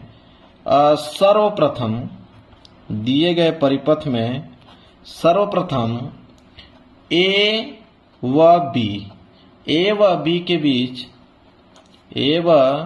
बी के बीच तुल्य प्रतिरोध, पहले ए और बी के बीच हम लोग क्या निकालेंगे, तुल्य प्रतिरोध निकालेंगे। तो चलिए निकालते हैं। तो ए और बी के बीच तुल्य प्रतिरोध। अब तुल्य प्रतिरोध देखिए, हालांकि आपको मालूम है कि 10 ओम और 40 ओम, ए और बी के बीच दो ही प्रतिरोध है, एक 10 ओम एक 40 ओम, और दोनों समांतर क्रम में जुड़े हुए हैं। तो जब दो प्रतिरोध समांतर क्रम में जुड़े होते हैं तो उसका जब तुल्य प्रतिरोध निकाला जाता है तो उसका फॉर्मूला होता है 1/के R1, मैंने यहाँ पे R1 लिख दिया, R1 बराबर 1/के पहला प्रतिरोध क्या दिया हुआ है 10, प्लस दूसरा प्रतिरोध 1/के दूसरा प्रतिरोध, तो दूसरा प्रतिरोध क्या दिया हुआ है 40 दिया हुआ है। जब इसको हल करेंगे तो इसका एलसीएम 10 और 40 का एलसीएम कितना आ जाएगा 40, तो 10 चौको 40 और ये हो जाएगा 40 से कम 40, एक आ गया। हल करोगे तो 4 1 5, 5/, कितना आ गया 40, इससे कटाओगे तो 5 कम 5, 5/40, 1/8 आ गया, और इधर हो जाएगा आपका 1/R1 बराबर। अब यहां से देखिए, हमें तो R1 की वैल्यू चाहिए, तो R1 को ऊपर कर दो, इसी तरह 8 क्या हो जाएगा ऊपर चला जाएगा, तो 8 ओम। अब 8 ओम जो है मेरे प्यारों चो, या R1 की वैल्यू आ गया। क्लियर है। इसी तरह हम क्या करेंगे, अब हम निकालेंगे बी और सी के बीच क्या निकालेंगे, तुल्य प्रतिरोध। तो इसको लिखना पड़ेगा, कैसे लिखेंगे देखिए, इसके नीचे लिखेंगे तथा बी व सी के बीच, लिखेंगे बी व सी के बीच तुल्य प्रतिरोध, बी और सी के बीच तुल्य प्रतिरोध। अब बी और सी के बीच अगर हम देखते हैं कि 3 प्रतिरोध है, एक 20, एक 30 और एक 60, और तीनों किस क्रम में, समांतर क्रम में, मतलब नियम आपका वही लगेगा। तो इस बार R1 ना मान के इस बार R2 मानते हैं। R1 मैंने ऊपर मान लिया, 30 R2, तो 1/R2 बराबर क्या हो जाएगा, 1/ पहला प्रतिरोध, तो पहला प्रतिरोध इसमें क्या दिया हुआ है 20 ओम। देखिए 20 ओम, 30 और 60, तो पहला 20 है, फिर प्लस 1/ दूसरा कितना है 30, फिर 1/ तीसरा कितना है 60। अब इसको हल करेंगे। अब देखिए 20 और 30 और 60 का एलसीएम कितना होगा 60, ठीक है। तो 20 तिहाई 60 और 30 दूनी के 60, 60 एकम 60, और ये हो जाएगा आपका 1/R2 बराबर, जोड़ दो, 3 2 5 1 6, 6/ कितना जाएगा 60, इससे हल करोगे तो 6 कम 6 और 6 दाम में 60, 1/10 आ गया। हमें तो R2 की वैल्यू चाहिए, तो R2 को ऊपर कर दो, इधर 10 ऊपर हो जाएगा, तो R2 का वैल्यू कितना आ गया 10 ओम, इधर R1 का वैल्यू कितना आ गया 8 ओम, ठीक है। तो R1 का वैल्यू 8 ओम और R2 का वैल्यू कितना आ गया 10 ओम आ गया।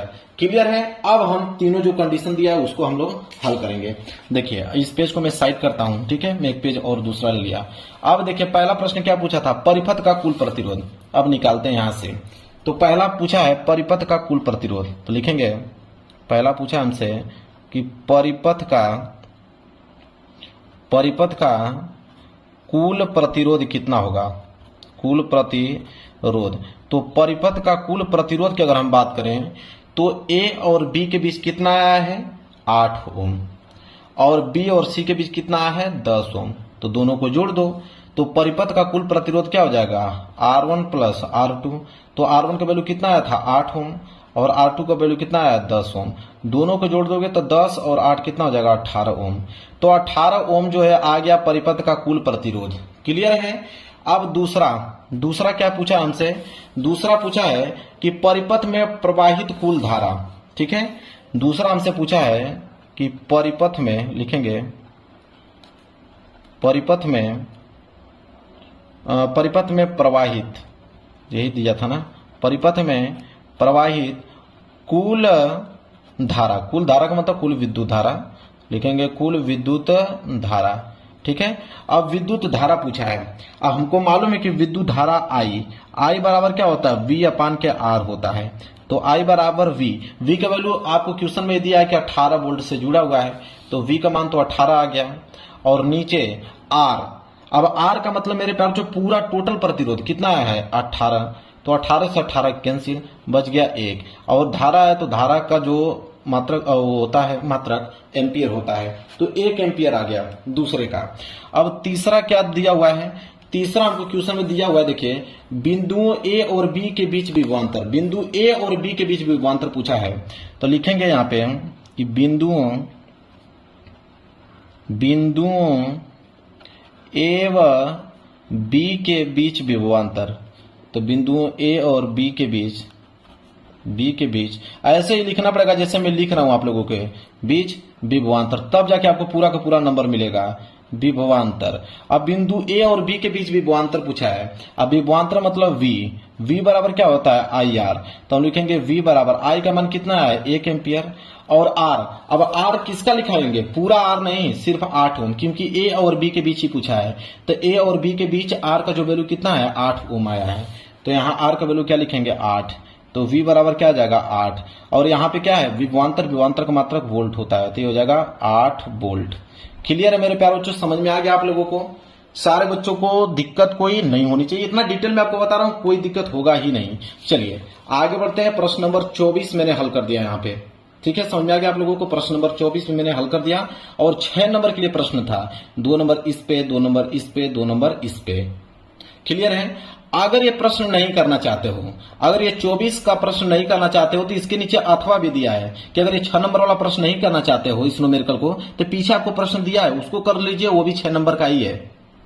देखिए अथवा करके दिया है ना, अगर वो प्रश्न नहीं करना चाहते हो तो 3 प्रश्न दिया है, पहला, दूसरा, तीसरा। इस पे 2 नंबर, इस पे 2 नंबर, इस पे 2 नंबर मिल जाएगा। क्या है देखिए, पहला है कि एक धारावाही वृत्ताकार लूप के कारण उत्पन्न चुंबकीय बल रेखाओं का पैटर्न बनाइए। कि एक धारावाही वृत्ताकार अगर लूप के कारण जो चुंबकीय बल रेखाएं उत्पन्न हो रही हैं, तो उसका चित्र बनाना है। ठीक है, कि उसका चित्र कैसे बनेगा।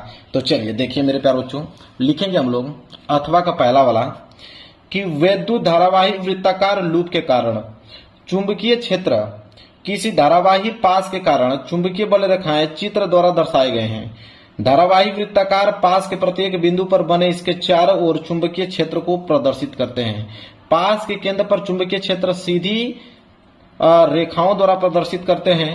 अतः किसी धारावाही वृत्ताकार कुंडली द्वारा उत्पन्न चुंबकीय क्षेत्र को निम्न प्रकार बढ़ाया जा सकता है। देखिए इस प्रकार प्रदर्शित करते हैं। अभी आपका समांतर रेखा से है और बाकी आप देख सकते हो इस तरह ये चुंबकीय क्षेत्र रेखाएं हैं। इसके बाद देखिए कह रहा है कि बढ़ाया जा सकता है। किसके कारण बढ़ाया जाता है?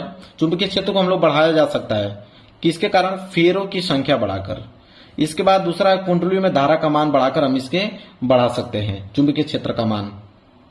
क्लियर है? चलिए बहुत डिटेल में मैंने बता दिया, 2 नंबर तब जाके आपको मिलेगा, इतना लिखोगे तब। इसके बाद है विद्युत चुंबक क्या है, इसके 2 उपयोग लिखिए। अब विद्युत चुंबक क्या है उसके 2 उपयोग लिखना है। देखिए लिखेंगे हम लोग यहाँ पे कि वैद्युत चुंबक, ये हेडिंग रहेगी। लिखेंगे कि परिनालिका के भीतर उत्पन्न प्रबल चुंबकीय क्षेत्र का उपयोग किसी चुंबकीय पदार्थ जैसे नर्म लोहे को परिनालिका के भीतर रखकर चुंबक बनाने में किया जाता है। इस प्रकार बने चुंबक को हम लोग क्या कहते हैं? वैद्युत चुंबक कहते हैं। अर्थात वैद्युत चुंबक जो होता है वैद्युत धारा के चुंबकीय प्रभाव पर कार्य करता है तथा इस चुंबकीय प्रभाव का अस्तित्व परिनालिका में बहने वाली धारा तक ही रहता है।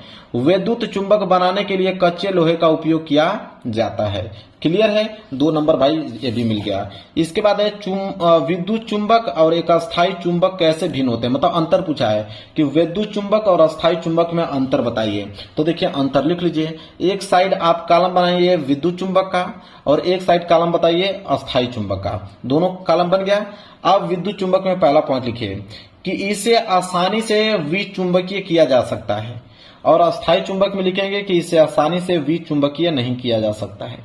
दूसरा लिखेंगे इसकी चुंबकीय क्षेत्र की तीव्रता को आसानी से बदला जा सकता है और इसमें लिखेंगे कि इसकी चुंबकीय क्षेत्र की तीव्रता को नियत रहती है, इसे बदला नहीं जा सकता है।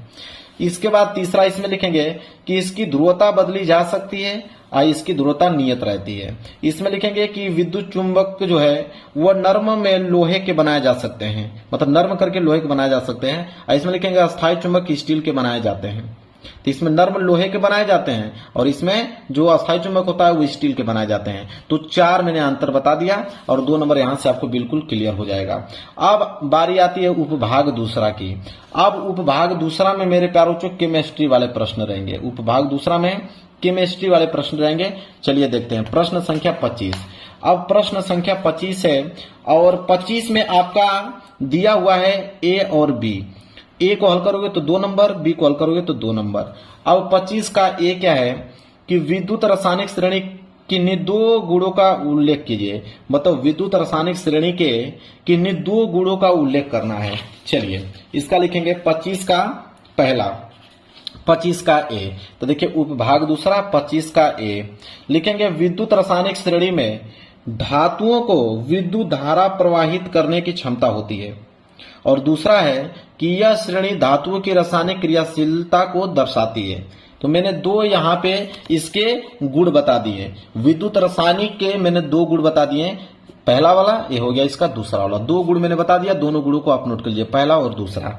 इसके बाद बी वाला प्रश्न है। देखिए बी वाला प्रश्न मेरे प्यारे बच्चों क्या है, बी वाला है कि Na परमाणु क्रमांक जिसका 11 है तथा क्लोरीन का परमाणु क्रमांक 17 होता है, इसके संयोग से Na प्लस और Cl माइनस बनाना समझाइए। अब मेरे प्यार बच्चों सबको मालूम है कि आपका Na प्लस में होता है और क्लोरीन जो होता है माइनस में होता है। और सबको मालूम है जब इसका रिएक्शन कराएंगे तो ये आपका जो प्लस होता है और ये जो माइनस होता है मजबूती से आपस में क्या होते हैं, जुड़ जाते हैं। तो ये हो जाएगा आपका NaCl। क्लियर है। चलिए आगे बढ़ते हैं, ये रिएक्शन लिख दीजिएगा। इसके बाद है आप लोगों का 26वां क्या है उसको समझाइए। कह रहा है कि निम्नलिखित पर संक्षिप्त टिप्पणी लिखिए। 4 नंबर मिलेगा क्योंकि इसमें 2 ऑप्शन है, ए और बी। ए को हल करोगे 2 नंबर, बी को हल करोगे तो 2 नंबर। तो ए आपका उदासीनीकरण अभिक्रिया किसे कहते हैं। 26 का ए उदासीनीकरण अभिक्रिया किसे कहते हैं। देखिए मेरे प्यारे बच्चों लिखेंगे 26 का पहला कि जब अम्ल किसी क्षार से क्रिया करता है तब लवण और जल बनाता है और इसे ही उदासीनीकरण अभिक्रिया कहते हैं। कहने का मतलब है कि अम्ल और क्षार जब आपस में संयोग करके लवण तथा जल बनाते हैं उसी को हम लोग उदासीनीकरण अभिक्रिया कहते हैं। आप एग्जांपल देख लो, जैसे NaOH है एक क्षार है और HCl क्या है आपका अम्ल है। दोनों ने आपस में अभिक्रिया किया, NaCl बना दिया जो कि लवण है और H2O बना दिया जो कि जल है। एक एग्जांपल और देख लो, जैसे KOH है जो कि एक क्षार है और HNO3 जो कि एक अम्ल है। दोनों ने आपस में अभिक्रिया करके KNO3 बना दिया जो कि एक लवण है और साथ ही साथ H2O बना दिया जो कि जल है। तो 2 एग्जाम्पल भी मैंने बता दिया उदासीनीकरण अभिक्रिया का। क्लियर है। चलिए इसके बाद है कि अपचयन अभिक्रिया किसे कहते हैं। 2 नंबर इस पे मिलेगा। अब अपचयन अभिक्रिया किसे कहते हैं उसको नोट कीजिए। देखिए दूसरा का अपचयन अभिक्रिया हेडिंग डाल लीजिएगा। इसके बाद लिखिएगा कि अभिक्रिया के दौरान जब किसी पदार्थ में ऑक्सीजन की वृद्धि होती है, जब किसी पदार्थ में ऑक्सीजन क्या होता है, जुड़ता है मेरे प्यारे बच्चों, प्लस होता है, जुड़ता है, तो ऑक्सीजन की वृद्धि होती है तो कहते हैं कि उसका जो है उपचयन हुआ है। और जब अभिक्रिया में किसी पदार्थ में ऑक्सीजन का ह्रास होता है, ऑक्सीजन घटता है, तो कहते हैं कि उसका अपचयन हुआ है। क्लियर है। चलिए तो यहां पे देखिए मेरे प्यारे बच्चों एग्जाम्पल आप देख लीजिए। यहाँ पे CuO है और H2O है। अब यहाँ पे ऑक्सीजन जो है हट गया, कॉपर से ऑक्सीजन हट के यहाँ पे हाइड्रोजन के साथ मिल गया और यहाँ पे देखिए यहाँ पे जो ऑक्सीजन है वो सीधे कार्बन के साथ जुड़ गया। क्लियर है। तो 2 एग्जाम्पल भी मैंने यहाँ पे बता दिया, एग्जाम्पल नंबर 1, एग्जाम्पल नंबर 2 और यहाँ पे डिटेल में इसका परिभाषा भी लिख दिया, नोट कर लो। आगे बढ़ते हैं। चलिए अगला है प्रश्न नंबर 27। प्रश्न नंबर 27 है यहाँ पे कि क्या होता है जब केवल संतुलित रासायनिक समीकरण लिखना है। केवल संतुलित रासायनिक समीकरण लिखना है। 6 नंबर आपको मिलेगा, ABCD और पीछे आपका E और F दिया हुआ है। तो पांचों के हमें क्या लिखना है मेरे प्यारे बच्चों, यहाँ पे 6 दिया ना, 6 के हमें क्या लिखना है, रासायनिक समीकरण लिखना है। अब देखिए जिसमें से ए वाला बोला है कि सोडियम ऑक्साइड की जल से क्रिया कराई जाती है। अब नोट कीजिए यहाँ पे ए वाला, तो मैं एक पेज ले लाता हूँ समझाने के लिए ताकि 6 के 6 में लिख सकूं, आप समझ पाओ। तो यहाँ पे ए वाला क्या बोला है कि सोडियम ऑक्साइड की जल से क्रिया कराई जाती है। अब देखिए सोडियम ऑक्साइड तो लिखेंगे Na2O सोडियम ऑक्साइड, ठीक है, और प्लस जल से अभिक्रिया कराई जाती है, H2O से अभिक्रिया कराई जाती है। तो ये मिलके बनेगा यहाँ पे NaOH। और संतुलित की अगर हम बात करें तो इसके आगे 2 लगा देंगे, संतुलित हो जाएगा। पहला हमारा कंप्लीट हो गया। बी वाला क्या बोला है कि शुष्क बुझे चूने से शुष्क क्लोरीन गैस की क्रिया कराई जाती है। तो शुष्क बुझे चूने से शुष्क क्लोरीन की, तो शुष्क बुझे चूना का सूत्र होता है CaOH whole twice plus chlorine से विक्रिया कराई जाती है Cl2 से। तो क्या बनेगा मेरे प्यार बच्चों, बनेगा यहाँ पे CaOCl2 बनेगा और साथ ही साथ H2O बनेगा, जल बनेगा। क्लियर है। चलिए इसके बाद सी वाला देख लीजिए, ये ऑलरेडी संतुलित है। सी वाला है कि एथेनॉल को सांद्र H2SO4 की अधिकता के साथ 160 डिग्री सेल्सियस से 170 डिग्री सेल्सियस ताप तक गर्म किया जाता है तो क्या होगा। अब देखिए यहाँ पे बोला है कि एथेनॉल को, तो एथेनॉल की अगर हम बात करें मतलब C2H5OH, एथेनॉल को बोला है कि H2SO4 की अधिकता के साथ 160 डिग्री सेल्सियस और 170 डिग्री सेल्सियस, नीचे लिख देंगे 160 डिग्री सेल्सियस से लेकर 170 डिग्री सेल्सियस ताप पर गर्म जब करते हैं तो यहाँ पे प्राप्त होता है CH2, इसके बाद CH2, इसके बाद प्लस H2O, यह प्राप्त होता है, नोट कर लीजिए। इसके बाद डी वाला देखिए क्या है। डी वाला है मेरे प्यार बच्चों कि एथेनोइक अम्ल की मतलब एथेनोइक अम्ल को सोडियम बाइकार्बोनेट से क्रिया कराई जाती है। तो एथेनोइक अम्ल को सोडियम बाइकार्बोनेट से अभिक्रिया कराई जाती है तो क्या होता है। तो देखिए एथेनोइक अम्ल को CH3COOH, ठीक है, प्लस किससे सोडियम बाइकार्बोनेट से अभिक्रिया कराई जाती है, मतलब NaHCO3 से अभिक्रिया कराई जाती है तो क्या होगा। तो जब इसके साथ अभिक्रिया कराओगे तो ये हो जाएगा CH3COONA और प्लस H2O और प्लस क्या हो जाएगा यहाँ पे CO2 कार्बन डाइऑक्साइड, यह प्राप्त होगा। इसके बाद ई वाला, अब ई वाला क्या है देखिए, अब पीछे देखते हैं। देखिए ई वाला है मेरे प्यारे बच्चों कि एथेनॉल को सांद्र H2SO4 की उपस्थिति में एथेनोइक अम्ल के साथ गर्म किया जाता है तो क्या होगा। अब देखिए यहाँ पे ई वाला का इधर लिखिए, ई का लिखिए एथेनॉल को, ठीक है, मतलब C2H5OH, एथेनॉल को H2SO4 के साथ अभिक्रिया कराई जाती है तो मतलब H2SO4 की उपस्थिति में एथेनोइक अम्ल के साथ, मतलब एथेनोइक अम्ल के साथ अभिक्रिया कराई जाती है, मतलब एथेनोइक अम्ल CH3COOH एथेनोइक अम्ल, और किसकी उपस्थिति में, तो H2SO4 की उपस्थिति में अभिक्रिया कराई जाती है तो क्या बनेगा, बनेगा CH3 single bond C double bond oxygen से जुड़ा रहेगा, फिर सिंगल बॉन्ड O C2H5, ठीक है, क्लियर है।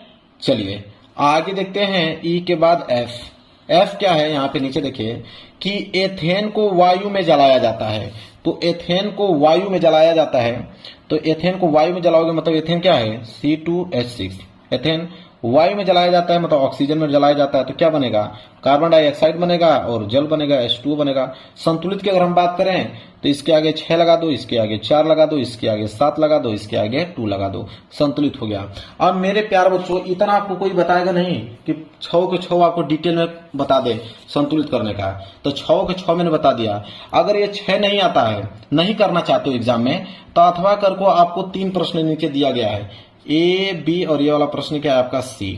अगर ये तीनों प्रश्नों को कर देते हो तो तभी जाके 2-2 नंबर के हिसाब से आपको 6 नंबर मिल जाएगा, अगर ये तीनों कर देते हो तो चलिए देखते हैं। ये वाला क्या है, कह रहा है कि बिलियन के पीएच मान पर संक्षिप्त टिप्पणी लिखिए कि बिलियन का पीएच मान क्या होता है।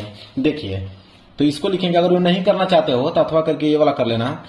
तो पहला है लिखेंगे कि किसी विलयन में उपस्थित हाइड्रोजन आयन सांद्रता के ऋणात्मक लघुगणक को उस विलयन का हम पीएच मान कहते हैं। किसी विलयन में पीएच मान उसकी अम्लीयता या क्षारीयता को बताता है। पीएच मान 0 से लेकर 14 के बीच होता है। पीएच मान 7 से कम पर विलयन उदासीन होता है। पीएच मान 7 से कम होने पर, ठीक है, विलयन अम्लीय हो जाता है। ये पीएच मान 7 से अधिक लिखना, ठीक है। 7 से अधिक वाला कहां गया, नीचे है। देखिए मैं समझा देता हूं आपको डिटेल में।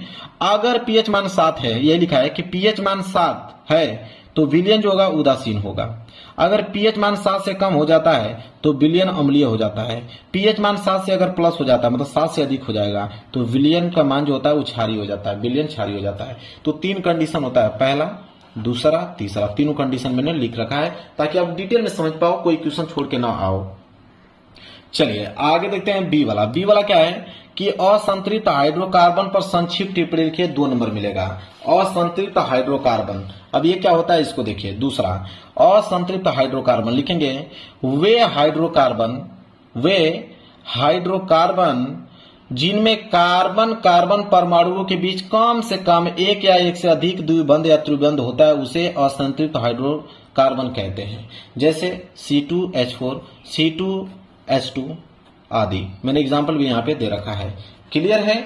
चलिए समझ में आ गया आप लोगों को। आगे बढ़ेंगे अगले प्रश्न की तरफ। अगला प्रश्न देखिए क्या है। अगला प्रश्न है मेरे प्यारे बच्चों यहाँ पे कि निम्नलिखित में IUPAC नाम लिखे, मतलब निम्नलिखित यौगिकों के IUPAC नाम लिखना है। आपके पास 2 दिया हुआ है और इसका हमें बताना है कि नाम क्या होगा। तो इसका मैं होमवर्क दे देता हूं। यह आपका होमवर्क है, यह वाला दूसरा वाला होमवर्क है। आइए बता देता हूं, यह आपका है 2-ब्यूटाइन है और इसे होमवर्क में आप लोगों को खुद करना होगा इसको। ठीक है, चलिए अब बारी आती है उपभाग तीसरा। उपभाग तीसरा का मतलब मेरे प्यारे बच्चों बायोलॉजी का प्रश्न यहां से क्या हो गया, स्टार्ट हो गया। अब बायोलॉजी वाला प्रश्न है प्रश्न नंबर 28। बोला कि निम्नलिखित में से प्रत्येक का उदाहरण लिखिए। प्रत्येक का उदाहरण लिखना है और 4 हैं, 4 नंबर मिलेंगे। जैसे विखंडन बताओगे तो 1 नंबर, खंडन बताओगे तो 1 नंबर, पुनरुद्भवन किसे कहते हैं 1 नंबर इसमें मिलेगा, मुकुलन किसे कहते हैं 1 नंबर इसमें मिलेगा। चारों के बताना, मैं चारों आप लोगों को बताता हूं। चलिए सबसे पहले आप विखंडन हेडिंग डालेंगे। विखंडन किसे कहते हैं लिखेंगे कि एक कोशिकीय जीव में कोशिका के परिपक्व हो जाने के बाद 2 भागों में विभाजन हो जाता है, जिसमें पहले केंद्रक विभाजित होकर 2 केंद्रक बनाता है और बाद में कोशिका द्रव्य विभाजित होता है। इस प्रकार के जनन को हम लोग विखंडन कहते हैं। उदाहरण जैसे अमीबा हुआ, ईस्ट हुआ, पैरामीशियम हुआ इत्यादि, यह विखंडन हो गया। इसके बाद नीचे खंडन। खंडन किसे कहते हैं, इस पे भी 1 नंबर मिलेगा। तो लिखेंगे कुछ जीव पूर्ण विकसित होने के बाद साधारण 2 या अधिक खंडों में टूट जाते हैं और यह खंड वृद्धि करके पूर्ण विकसित जीव बन जाते हैं, जैसे स्पाइरोगायरा। ठीक है, इसके बाद पुनरुद्भवन पूर्ण जन्म किसे कहते हैं, तो पूर्ण जन्म किसे कहते हैं, इस पे भी 1 नंबर मिलेगा। लिखेंगे हाइड्रा एवं प्लेनेरिया जैसे सरल प्राणियों को यदि कई टुकड़ों में काट दिया जाए तो प्रत्येक टुकड़े विकसित होकर पूर्ण जीव का निर्माण कर देता है और यह प्रक्रिया पुनरुद्भवन कहलाती है। इसके बाद चौथा हेडिंग था मुकुलन किसे कहते हैं। लिखेंगे मुकुलन एक ऐसी प्रक्रिया है जिसमें जनक जीवों में एक उभरनुमा संरचना पाई जाती है, जिसे हम लोग क्या कहते हैं, मुकुल कहते हैं। क्लियर है? आप देखिए चारों मैंने बता दिया, 4 नंबर आपको मिल जाएगा। इसके बाद है प्रश्न संख्या 29 कि निम्नलिखित पर संक्षिप्त टिप्पणी लिखिए, 4 नंबर मिलेगा। पारितंत्र पे 2 नंबर मिलेगा, ओजोन परत पे 2 नंबर मिलेगा। तो पारितंत्र किसे कहते हैं, 29 का पहला। तो पारितंत्र हेडिंग डाल लो। पारितंत्र हेडिंग डालने के बाद लिखना प्रारंभ कीजिए। 29 का पहला कि भौतिक पर्यावरण और उसमें रहने वाले जीवों के सम्मिलित रूप को पारिस्थितिक तंत्र या पारितंत्र कहते हैं। पारिस्थितिक तंत्र या पारितंत्र कहते हैं। मानव और दूसरे जीवधारी एक जटिल पारिस्थितिक की तंत्र का निर्माण करते हैं, जिसका हम मात्र एक हिस्सा हैं और अपने अस्तित्व के लिए इसके लिए विभिन्न तत्वों पर निर्भर करते हैं। उदाहरणतया वायु जिसमें हम सांस लेते हैं, जल जिसे हम पानी पीते हैं और मृदा जो अनाज पैदा करती है, जिसके बिना हम जीवित नहीं रह सकते हैं। पौधे, पशु और सूक्ष्म जीवी इनका पुनः सृजन करते हैं।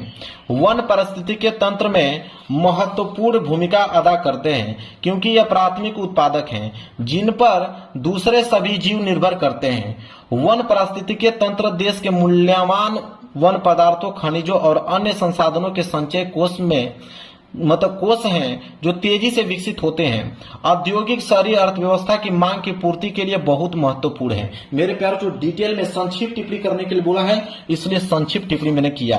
इसके बाद ओजोन परत किसे कहते हैं, तो ओजोन परत पे भी मुझे संक्षिप्त टिप्पणी करना है और संक्षिप्त टिप्पणी ही मैं करूंगा ओजोन परत पर डिटेल में, ताकि मुझे एक भी नंबर कट ना पाए। लिखेंगे वायुमंडल के समताप मंडल में ऑक्सीजन के 3 परमाणु वाले अणु पाए जाते हैं, इन्हें ओजोन कहते हैं।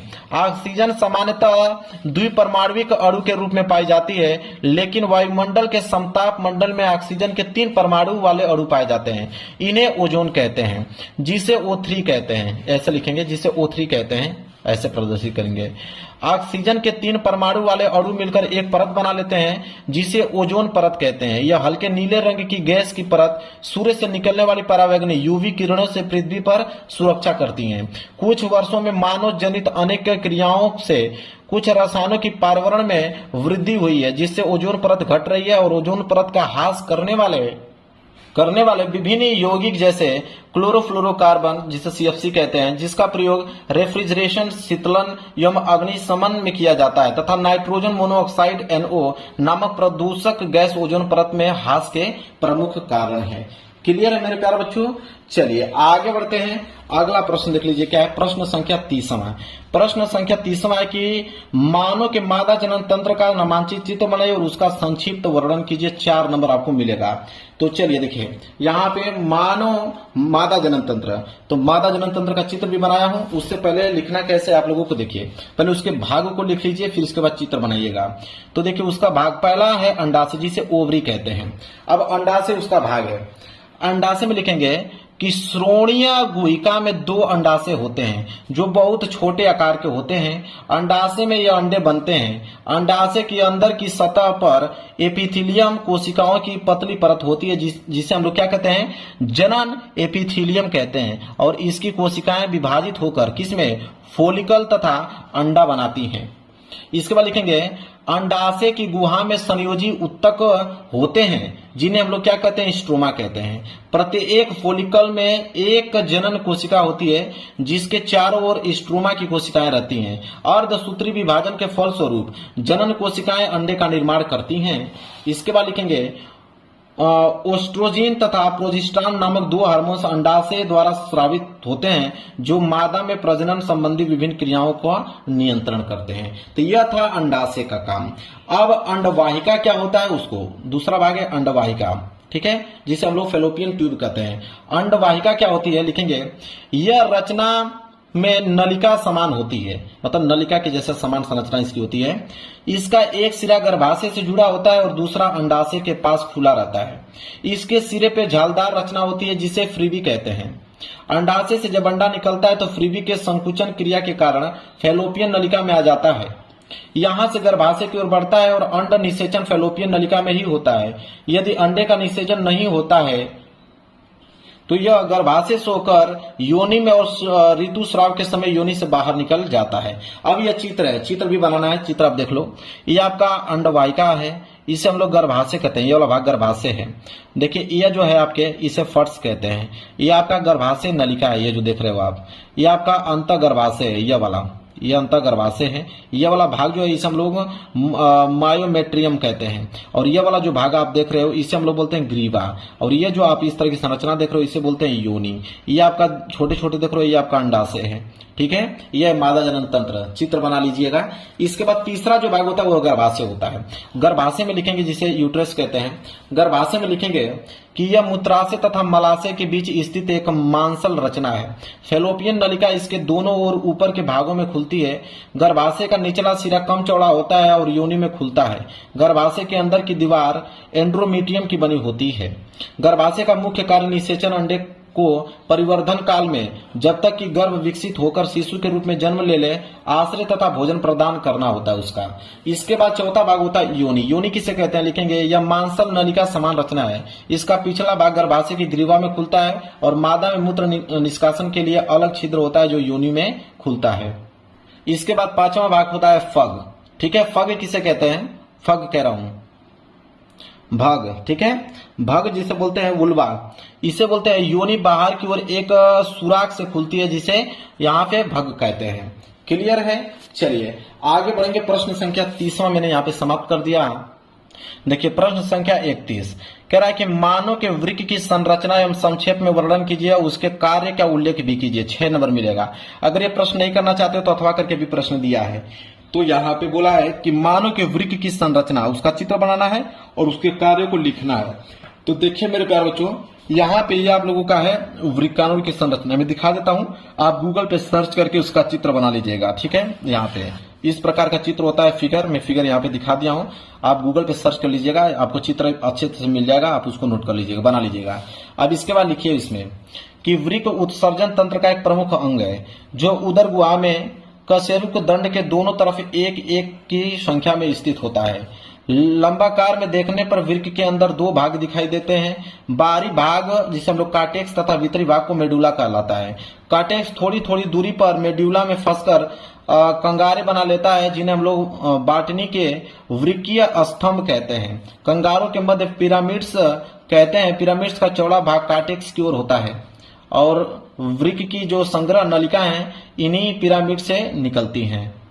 आगे लिखेंगे कि कार्टेक्स में प्रत्येक वृक्क नलिका का बोमेट संपुट, कोशिका गुच्छ, समीपस्थ तथा दूरस्थ कुंडलिका नलिका का भाग होता है। वृक्क नलिका की हेनले पासी तथा संग्रह नलिका मेडुला में स्थित होती है। समस्त संग्रह नलिका वृक्क की भीतरी सतह पर मूत्रवाहिनी में खुलती है। मूत्रवाहिनी का अग्र जो भाग होता है चौड़ा और कीप के आकार का होता है, इसे वृक्क कोड़िका कहते हैं। वृक्क में बना हुआ मूत्र संग्रह नलिकाओं में वृक्क कोड़िका में आता है और फिर मूत्रवाहिनी में पहुंच जाता है। मूत्रवाहिनी के पीछे की ओर मूत्राशय में खुलता है। अब देखिए यहाँ पे लिखेंगे, पहला, वृक्क का मुख्य कार्य नाइट्रोजन युक्त उत्सर्जी पदार्थों को शरीर से बाहर निकालने का होता है, मतलब कार्य पूछा था। दूसरा कार्य होता है वृक्क की जल की मात्रा में संतुलित बनाए रखने का कार्य करता है। तीसरा, वृक्क शरीर में अम्ल क्षार संतुलन बनाए रखता है। चौथा, वृक्क लवण संतुलन में सहायक होता है। पांचवा, वृक्क शरीर में अग्नाशय रूप में उत्सर्जित पदार्थों जैसे विष, दवाइयों इत्यादि को मूत्र के साथ बाहर निकालते हैं। क्लियर है मेरे प्यारे बच्चों? चलिए, समझ में आ गया। अब मैं आपको बताता हूं, अगर ये प्रश्न नहीं करना चाहते हो तो अथवा करके दिया निम्नलिखित पर संक्षिप्त टिप्पणी कीजिए।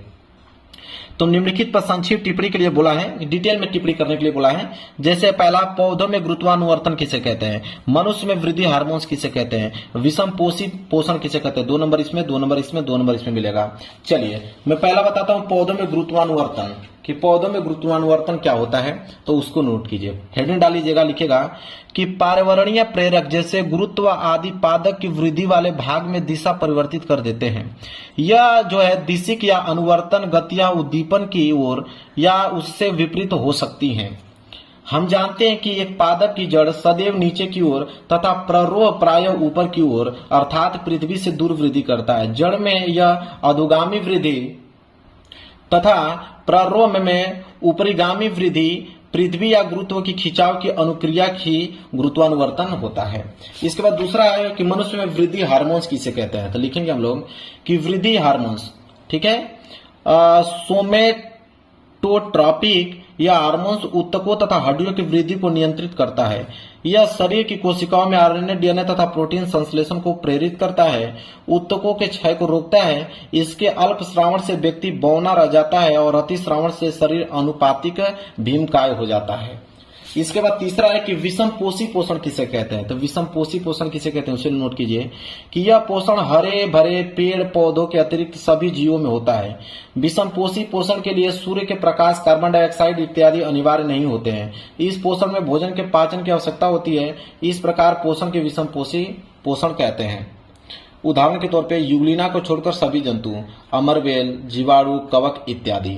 अब मेरे प्यारे बच्चों, डिटेल में मैंने इसका सोल्यूशन आपको बता दिया, एक भी प्रश्न छोड़ा नहीं हुआ। अगर आप चाहते हो 70 में 70 नंबर विज्ञान में लाना चाहते हो तो इस पेपर को आप लोगों को डिटेल में पूरा तैयार करना पड़ेगा, सारे प्रश्नों को।